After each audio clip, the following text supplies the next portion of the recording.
Hello, it's Kathy here, and we are playing along with the 52 weeks of 52 photos that are our favourites. And Miranda Weber is the person that's coordinating that for us, and so each week we're presenting a layout with our favourite photo. And this week it's a photo I took of my daughter at the beach recently, and I just love it.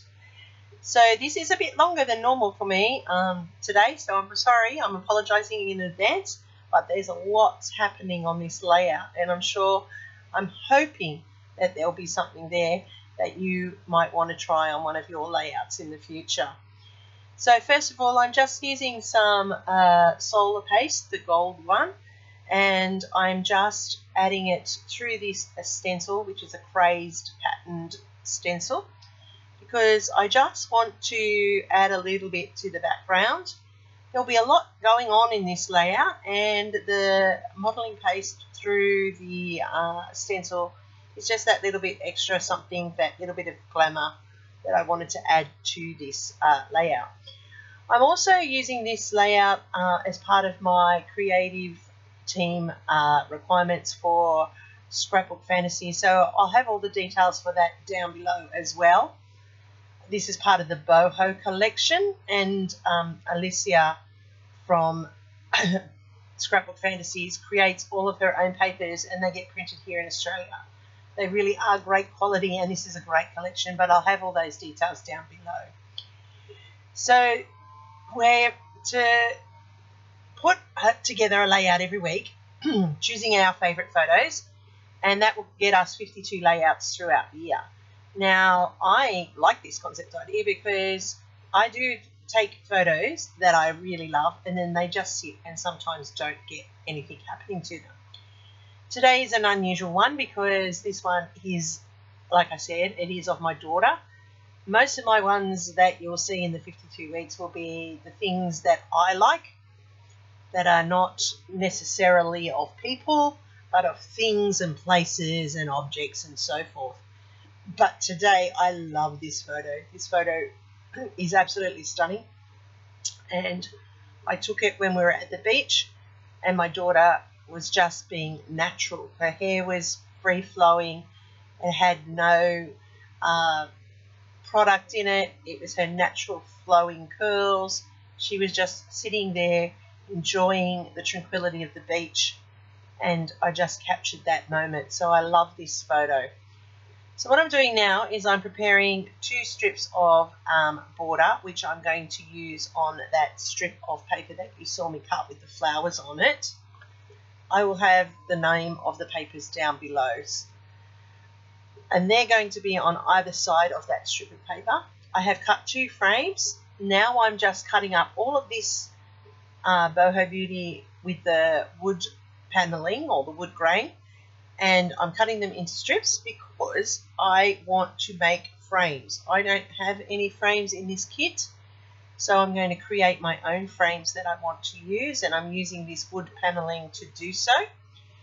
I'm creating 3 4x6 frames, and what I've done is I've cut each of those pieces up to the size that I require, and now I'm just cutting in the wedge like I feel like I'm a wood cutter, a wood worker, a carpenter, that's the word I was looking for. And I'm putting together the frame so that I have created my own frame for this piece of work. And I'm doing that for 3 times 4x6, and then I do one that is 7x5. Well, it actually ends up being 7.5 by 5.5 because I'm going to use it for my photo. So I need these because I want panelled pieces to highlight the papers onto my layout and to be a backdrop onto my background. So in order to do that, I needed to measure off 2 6-inch lengths and 2 4-inch lengths. I then used my pen to mark the angles so that I could get that beveling happening. And as you can see, they all come together nicely and have created frames. So this is something that I used to do all the time when I first started scrapping, because I could not afford all the new wonderful embellishments that were out on the market and things like that.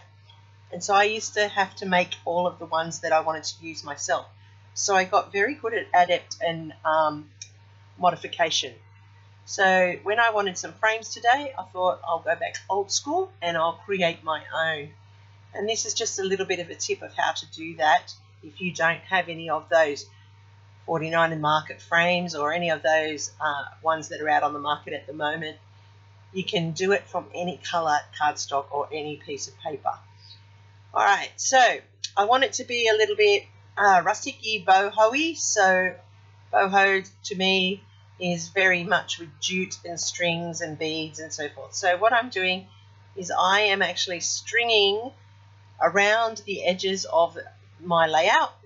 Now, see, I'm not very good at it. I'm very messy. I make a big mess of the first lot. I have to undo it, and then I have to re-sting it. And I could have just pulled this all out and showed you at the perfect end, but I wanted to show you that it doesn't always go to plan. It doesn't work out the way I want it to all the time, and I actually have to fiddle a bit. So here I am re-stringing it and starting again, using the washi tape to hold it in place so that I can actually do the folding that I want it to do. So what I'm actually doing is I'm getting it to create like a semi-slip knot around the corners, and then I'm going to come back through the middle and I'm going to tie it through the middle as an effect, like a semi-wrapped present, so to speak. And I'm using the pink crocheting thread there, and that's always really, really good to use on my layouts because it's nice and thick. But you get so many colours at a minimal cost. So I'm just putting a dab of glue, and the weather here in Sydney is not conducive for glue. I'm putting a dab to hold it in place. I apologise if I cough throughout. I'm trying very hard not to at the moment. So, as you can see, I now have these little extra tucks on the framing there, and that's just another little bit of detail that I'm adding to the layout. I am using the washi on the back to hold down the thread and also to make it nice and flat so that when it goes into my album, it will not be catching on anything as it loads in. So now that I've done that, I have got the double frame already done with that beautiful dusky rose cardstock plus the feathered paper, and now I'm putting my background down here, and I'm doing it one at a time because I do not want any ripples or buckles in it. And as I said, the temperature here in Sydney is not being very conducive for adhesives. Having terrible time with the tape, terrible time with the glue. It's just one of those funny days today. Alright, so there's my background, and I'm now going to layer up where I want my frames to sit. And what I'm going to do, I was going to measure it, and then I realised that they're 4x6s, so that's all I really need to cut. It's slightly under 4x6. I'm going to put in some of this gold as well to reflect the sand of the beach. And I'm just going to layer these over the top of the frame because I want them to be panels on the layout, just to bring some colour into the layout. I contemplated putting the lighter blue, but I really do like the feathers and I want the feathers to be a part of it. I do realise in hindsight that one of my panels should have been up higher than what I did it, but that's okay. I know it's there. You can just see a hint of it through. So as I said, I made this strip here. It was 2 inches by 11.5, and my border is a little bit short, but that's okay because where my frame is going to sit, that will cover that shortness there, and my embellishments will cover up the gap. I'm going to lay that down on the right hand side, and I'm putting 3 strips because of the mixed media that's on the layout, and I want it to stick and not move. So I'm just going to trim that down here so that it goes edge to edge, and you can see that that's now looking very pretty. I'm going to put this panel to the top left. I'm going to have one running horizontally down in the bottom, and I'm going to put this last one, and this is the one that I should have actually probably moved it up at least another ½ inch, but I left it there and that's okay. Then I'm putting that there so my photo can sit on top of that. And isn't she just gorgeous? It's just a beautiful photo. I just love it. It's just raw, it's natural, and the colours are just stunning. So I just love that photo. It is my favourite of the day, I would say. I've gone and got foam, and I have backed the whole lot with foam because I didn't want any sagging parts for this one. I do want it sitting beautifully in the centre, and I want it to be solid because I am now going to build up around this layout using the cutouts from this boho collection. I fussy cut all the elements off some of the pages and off the printable sheet. I have cut that the dream catcher in half. I backed that with foam because I want it to be a solid as well. And I'm putting half of it there, and I'm going to put the other half to the top of that frame at the top of the layout. So this is where my 2 bulk clusters are going to build. And what I'm doing now is I'm sorting out the pieces that I've cut from the paper, and I'm building my dream catchers.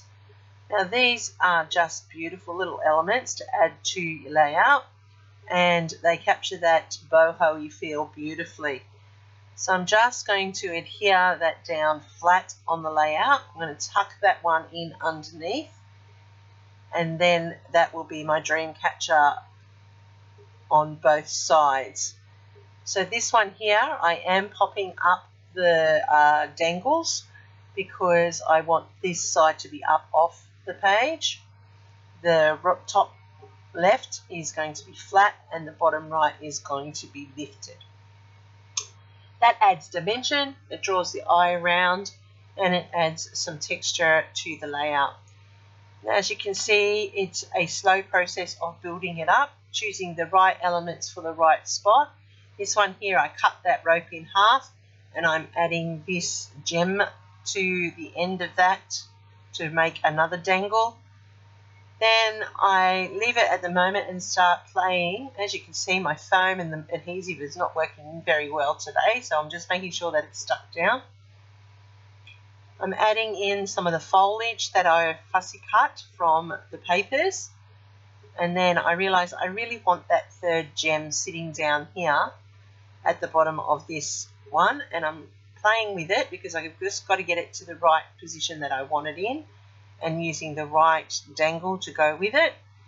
So I swapped out the rope for that one, and I've turned it on its side, and I'm now going to use this a faux threaded one. It's like a little bit of weaving, and I'm going to line that up underneath there, cut it in underneath the jewel there, and extend it. So you and I know that it is an extension through cutting, but once all the embellishing goes into place, it looks like it is right from top to bottom.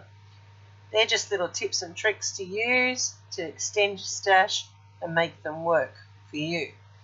Now I'm adding another one over to this side, so I have 3 on both sides.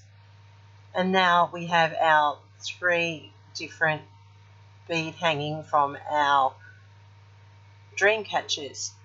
I had to think what the word was there, sorry. Okay, so I'm now gluing down the foliage, and I'm just going to start adding little bits and pieces here and there, building up the overall clustering and the overall embellishing of the layout. I'm loving how this is coming together and how much detail is going into this layout. But if you actually break it down into the elements, there's not that much there. It's just a matter of layering up different bits of ephemera and building clusters using what you have available. Now, a lot of it is fussy cut out of the papers, but then there are these colour cut aparts from Scrapbook Fantasies that go with this collection, and I'm just going to use those to bulk up my corner clusters here and to add the feathers in, because I really like the feathers. And as you can see, that top panel there, if it had come up 1/4 of an inch more, you would have seen more of the feathers, which is a little bit disappointing, but that's okay. I'm adding these ones in and tucking them in underneath. They do have the feathers on them. That's building up that whole cluster wall down the right hand side, and I'm topping off the top left hand as well. Now off camera I do adhere all of this down, and I also fussy cut out some more feathers which I have tucked in around the wind, well, we call them wind chimes or dream catchers, and that has bulked up those clusters. I'm really sorry about my voice, people. I've just had a massive coughing fit and now I'm paying for it. So I'm just putting in some glitter sparkles, just using the Dina Weekly Gilt. I do like how it comes up on the pages. It is a bit opaque, so it does make a great difference on there. You'll also notice that I put on a chipboard title called Princess Warrior. That too was a Scrapbook Fantasies Chippies of the Month chipboard, and it fitted beautifully. I used sponge sugar and peacock feathers, which I sponged on with my finger to colour up that chipboard just for the title on this page. I've just put in some shimmers, or you can use stickles, and that's just adding that little bit of sparkle which you need for your little boho and to pick up the highlights of the gems. I just like to have a bit of sparkle on my page. And to finish it off, I'm just going to get some copper glitter Nuvos, and I'm just going to put them subtly into the clusters at 3 points, setting up that visual triangle. And that's basically how my layout has come together. As I said, this is for the 52 weeks of 52 photos that are our favourites, and this is my favourite for this week. Here is the detail of that top corner. You can see how thick this has come. It's not that thick, it is deceptive, but it is got some detail and some depth and some texture. And I love how this has come together. So I do appreciate you staying and watching through the whole process. I know it was a little bit longer than normal. Here are the close-ups so that you can see in detail how this has come together. Don't forget that down below I have a full playlist of all the people who are playing along for the 52 weeks of 52 favourites. And thank you, Miranda, once again for organising this for us. It is a brilliant way to inspire us to get those photos into our albums. Thank you to all my subscribers for coming back. Remember, it is part of my Scrapbook Fantasies creative team project as well. Happy scrapping till next time. Here's my next video for you, and I'll see you real soon.